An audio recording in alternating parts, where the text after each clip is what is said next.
Praise the lord. ప్రభువునందు ప్రియ సహోదరి సహోదరులారా, యేసుక్రీస్తు నామంలో మీ అందరికీ నా హృదయపూర్వకమైన వందనాలు, శుభాలు తెలియజేస్తున్నాను.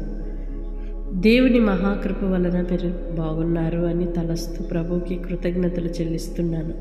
మానక మీ కొరకు ప్రార్థన చేస్తున్నాను అని చెప్పుటలో సంతోషిస్తున్నాను. దేవుని కృప సమాధానం మీకు తోడయుండును గాక. భూమి యొక్క వంశములన్నీయు నీ యందు ఆశీర్వదింపబడును. వాగ్దానం చేసిన దేవుడు నమ్మదగినవాడు.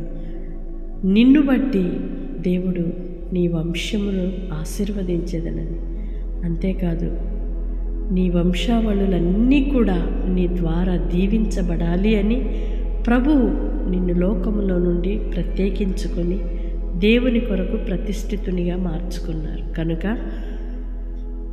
దేని గురించి దిగులు చెందక, కృంగిపోక, దేవుని యొక్క ఉన్నత ప్రణాళికని యందు ఎంత అద్భుతంగా ఉన్నదో దానిని గ్రహించి స్తుతించి కృతజ్ఞతలు చెల్లించుటయే దేవుడు మనకిచ్చిన గొప్ప భాగ్యమని తలంచుదుముగాక. ఆమేన్. పరిశుద్ధుడైన దేవా, ప్రేమ కలిగిన తండ్రి, మీ స్తోత్రం. ఇంతవరకు మీ కృపలో మమ్మలను భద్రపరిచారు. మరొక నూతన దినాన్ని మా జీవితంలో ఇచ్చారు. ఆయుష్కాలమును పొడిగించారు.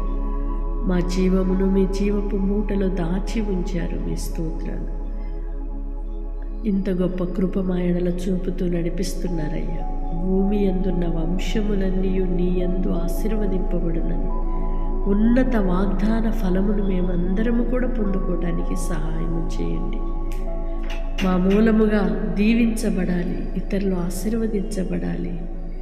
ఘనపరచండి, గొప్ప చేయండి, మీరు దీవించండి.